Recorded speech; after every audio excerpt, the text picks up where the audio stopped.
Hello મિત્રો, આજે હું વાત કરીશ જીઓ ફાઇનાન્સ વાતે.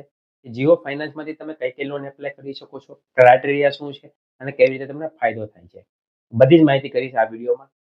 બીજી વાત, જીઓ ફાઇનાન્સ જે છે ને તમને પર્સનલ લોન, બિઝનેસ લોન અને કન્ઝ્યુમર લોન ત્રણેય આપે છે. કન્ઝ્યુમર લોન હાલમાં રિલાયન્સના જેટલા ડિજિટલ સ્ટોર છે ત્યાં અવેલેબલ છે. આજે જો હું વાત કરીશ પર્સનલ લોન, બિઝનેસ લોન માટે કેવી રીતે એપ્લાય કરવી, કયા કયા શરતો છે એની વાત કરીએ. પહેલા વાત કરીએ સેલરેટ માટે પર્સનલ લોન. પર્સનલ લોન કોણ કોણ એપ્લાય કરી શકે? પર્સનલ લોન એપ્લાય કરવા માટેના 7 ફાયદા છે. તો પહેલા ફાયદાની વાત કરીશું કે શું કરવાને જીઓ ફાઇનાન્સમાં લોન એપ્લાય કરવી જોઈએ. પહેલો ફાયદો છે કે તમને 3 લાખ સુધીની લોન આસાનીથી મળી જાય છે. બીજું કે કોઈ પણ પ્રોસેસ કરવા માટે તમારે રૂબરૂ કોઈ બ્રાન્ચમાં જવાની જરૂર નથી. 100% ડિજિટલ પ્રોસેસ છે, મતલબ કે આપકો કોઈ ડોક્યુમેન્ટ આપવાની જરૂર નથી. ઇન્સ્ટન્ટ ઓનલાઈન એપ્રુવલ આવે છે. ચોથા ફાયદાની વાત કરું તો ફ્લેક્સિબલ ટાઈમ આપે છે, મતલબ કે 12 મહિનાથી લઈને 36 મહિના સુધીની તમને લોન આપે છે.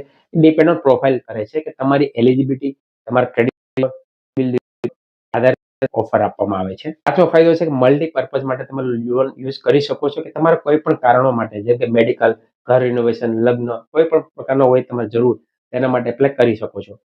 છઠ્ઠા ફાયદાની વાત કરું તો સેલરેટ, મતલબ કે નોકરી વાળા હોય તો પણ એપ્લાય કરી શકો છો, નોકરી ના કરતા હોય તો પણ તમે એપ્લાય કરી શકો છો. આ એક સૌથી મેઇન પોઈન્ટ છે. અને સાતમો પોઈન્ટની વાત કરું તો કોઈ પણ પ્રકારની તમારે સિક્યુરિટી આપવાની નથી હોતી, મતલબ કે કોઈ પણ સિક્યુરિટી વગર તમને લોન આપે છે. તો આ હતી મેઇન ફાયદાની વાત, કે જેના કારણે તમે લોન એપ્લાય કરી શકો છો. હવે વાત કરીશું એલિજિબિલિટી, કે કઈ કઈ તમારી એલિજિબિલિટી હોવી જોઈએ કે જેથી તમે લોન એપ્લાય કરી શકો.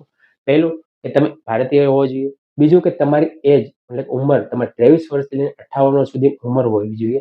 અને ડોક્યુમેન્ટની વાત કરું તો ખાલી પાન કાર્ડ, આધાર કાર્ડ અને મોબાઈલ નંબર, બસ 3 વસ્તુ પર તમે લોન એપ્લાય કરી શકો છો. વાત કરીશું ચાર્જિસ કયા કયા લાગે છે. પહેલા વ્યાજ દરની વાત કરું ને તો 14% થી લઈને વ્યાજ દર ચાલુ થાય છે, જે તમારી profile, CIBIL report, track record, લોનની હિસ્ટ્રીને આધારે તમને રેટ ઓફ ઇન્ટરેસ્ટ આપવામાં આવે છે. જેટલું વીક હશે એટલું રેટ ઓફ ઇન્ટરેસ્ટ વધારે આવશે, એટલે સ્ટ્રોંગ પ્રોફાઇલ હશે એટલે રેટ ઓફ ઇન્ટરેસ્ટ ઓછો આપવામાં આવશે. બીજી વાત કરું તો પ્રોસેસિંગ ફી 1.8% થી ચાલુ થાય છે, ડિપેન્ડ તમારી પ્રોફાઇલ. લોન ઈએમઆઈ જો બાઉન્સ થાય તો ₹500 પર ઈએમઆઈ બાઉન્સ ચાર્જ લે છે. ફોરક્લોઝર ચાર્જિસની વાત કરું તો 3.5% થી ફોરક્લોઝર ચાર્જ થાય છે. મતલબ તમે લોન લઈ લીધી, હવે તમારે લોન બંધ કરવા જાઓ છો ને, જ્યારે તમે લોન ક્લોઝ કરો છો ત્યારે આઉટસ્ટેન્ડિંગ, મતલબ કે જે બાકી રહેતી રકમ હોય ને એના પર 3.5% થી લઈને ચાલુ થાય છે ફોરક્લોઝર ચાર્જ. એટલી તમારે ફોરક્લોઝર ચાર્જ એક્સ્ટ્રા આપીને તમે બંધ કરી શકો છો. બીજી વાત, તમે પ્રી ઈએમઆઈ પણ કાપવામાં આવે છે. પ્રી ઈએમઆઈ મતલબ કે તમારી જે તારીખે લોન ડિસબર્સ થાય છે, ખાતામાં પૈસા આવે છે, એ તારીખથી લઈને તમારી જે તારીખે કાઉન્ટ થાય છે, જે તારીખે લોનનું ડિસબર્સમેન્ટ કાઉન્ટ કરવામાં આવે છે, એ 2 તારીખ વચ્ચેનો જે ડિફરન્ટ હોય ને દિવસનો, એ જ દિવસનો ખાલી વ્યાજ, પ્રિન્સિપલ નથી લેવામાં આવતું, ખાલી ઇન્ટરેસ્ટ લેવામાં આવે છે. તો તેને પ્રી ઈએમઆઈ કહેવામાં આવે છે. મતલબ માનો લો કે આજે તારીખ છે 18 માર્ચ અને બેંકની તારીખ ફિક્સ હોય છે બધી જ બેંકની, કે આ તારીખે ઈએમઆઈ કાપવાનો છે. માનો આ કંપનીની તારીખ છે 10 એપ્રિલ, તો હવે 10 એપ્રિલે તમારું ઈએમઆઈ નહીં આવી શકે, 10 તારીખની પહેલા કરો તો. 10 તારીખ પછી નેક્સ્ટ મહિનામાં જાય તો તમારો હપ્તો 10 મેમાં આવશે.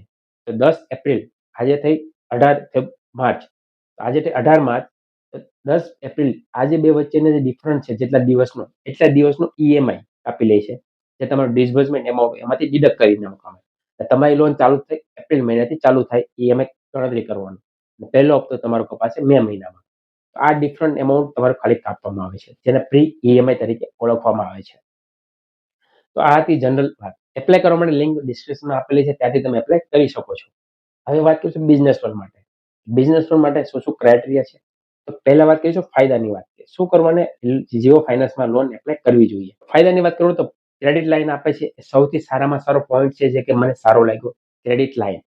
ફાયદાની વાત કરું તો તમે 10 લાખ સુધીની ક્રેડિટ લાઇન આપે છે. બીજો ફાયદાની વાત કરું તો તમને 14 દિવસ સુધી ફ્રી ઈએમઆઈ કોઈ પણ ચાર્જ વગર વાપરવા માટે આપવામાં આવે છે. ફ્લેક્સિબલ રીપેમેન્ટ, મતલબ કે તમે જે પૈસા યુઝ કરેલા છે તેને તમે ઈએમઆઈમાં પણ કન્વર્ટ કરી શકો છો. ચોથા ફાયદાની વાત કરું તો ઝીરો પેપર વર્ક છે, ફિઝિકલ, તમારે કોઈ પણ ફિઝિકલ ડોક્યુમેન્ટ આપવાના નથી, 100% ડિજિટલ પ્રોસેસ છે. અને પાંચમા ફાયદાની વાત કરું ને તો કોઈ પણ ફોરક્લોઝર ચાર્જ નથી, મતલબ કે તમે જો લોન બંધ કરવી છે તો કરી શકો કોઈ પણ ચાર્જ વગર. તો આ હતી જનરલ વાત. હવે વાત કરીશ એપ્લાય કરવા માટે ક્રાઇટેરિયા શું શું છે. એપ્લાય કરવા માટેની વાત કરું, એજની વાત કરું તો 21 થી લઈને 65 વર્ષ સુધીની ઉંમર હોય તો તમે એપ્લાય કરી શકો છો.